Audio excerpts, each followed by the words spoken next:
Hello and welcome back to another Blokees video. This is a Marvel Rivals video, as quite a lot of my Blokees videos are, and this time it's of Anti-Venom.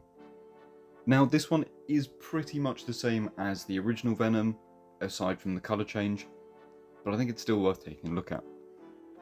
So getting this thing fully unpacked and put together, this model kit is almost identical to the Venom one, obviously aside from the colour change.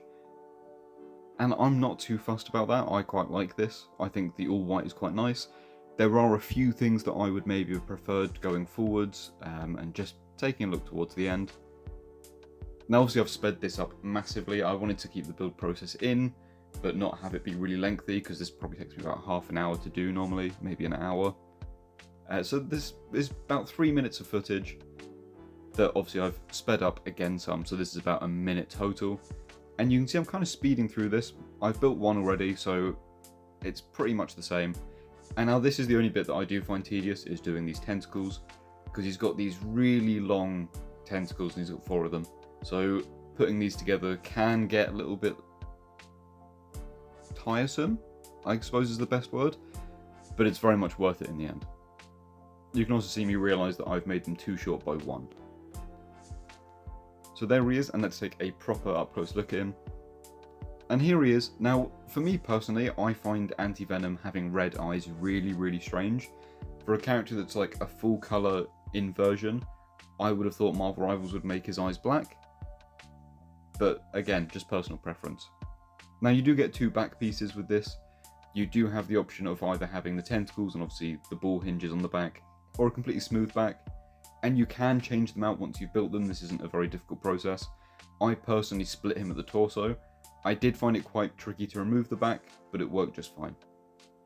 So bringing that other Venom, the original one, back in here, you can see they are identical, aside from colour. Exact same shape, exact same build, exact same kit, just in a different colour. Now, the one thing I would have liked to see is for this white to be a pearlescent white. I think that would have gone really well with obviously the pearlescent blue-black we have on the original Venom. But maybe that's just me, maybe I'm a bit of an odd one out wanting a pearlescent plastic there. I just feel like if it's going to be a full inversion, the white should have been pearlescent, and maybe the black could have had a bit of that metallic sheen to it. But I know they're going for accuracy to the actual video game, and this is just me looking at it from a model kit perspective. Now obviously you've got the exact same options of like swapping that arm out for the big spike. And you can, if you want to, swap the parts between Anti-Venom and Venom. So you can recreate Spider-Man's web fist effect. I don't know why you would, but you can. That's just part of the beauty of this being a reuse of the original model kit. You can swap parts out, you can mix and match, you can do what you want really. I really like that. But then I've always been a fan of toys and model kits that you can mix and match just to however you feel. Now people did ask me to compare these with Marvel Legends, so here is the size comparison between a Marvel Legends, this is the X-Men 97 Gambit, and you can see that the Marvel Rivals and the Blokees range does come in a little bit short. And then bringing in Moon Knight, which is their more recent one, which people said was closer size-wise to their newer stuff. And you can see Moon Knight is still on the short side. I think Gambit's hair is doing a lot of the heavy lifting height-wise here, but his head comes up to Gambit's nose, so he would be short if you're looking at it from a Marvel Legends standpoint. But again, good posing does hide that really well, so if you've got them in a pose, you're probably not going to notice the half-inch height difference. Although I will say Venom is meant to be quite a large character, so you might notice him being smaller in your display if you're not displaying him with all the Blokees. Now taking a look at the tentacles, again, entirely the same design. But I was debating whether I would like to use the black ones on the back of Anti-Venom so it looks like an extension of his spider logo. I thought that would be quite a cool idea. But for the purpose of this review, I will show you just how he works as is, and not in the idea that you're buying both at once. Now the good thing about this being a model kit, these tentacles are a lot lighter weight than if you were to buy a normal figure, which would probably be PVC and ABS. So the fact that these have hollow points does mean that they're a lot lighter, and it's a lot easier to pose in without worrying about this massive toppling weight on top of him. And you can see it's very easy to stand with those on. And these do really help for getting some good poses. I do have my Venom without them at the moment, but that's only because he's been in storage and I want to make sure he fits in the drawer without obviously all these big tentacles coming off of him. He's easier to store without them on, basically. And now I couldn't think of any better poses than having Anti-Venom attacking Venom, as that's kind of the whole point of the character, at least in the comics. Anti-Venom, the clue's kind of in the name, really.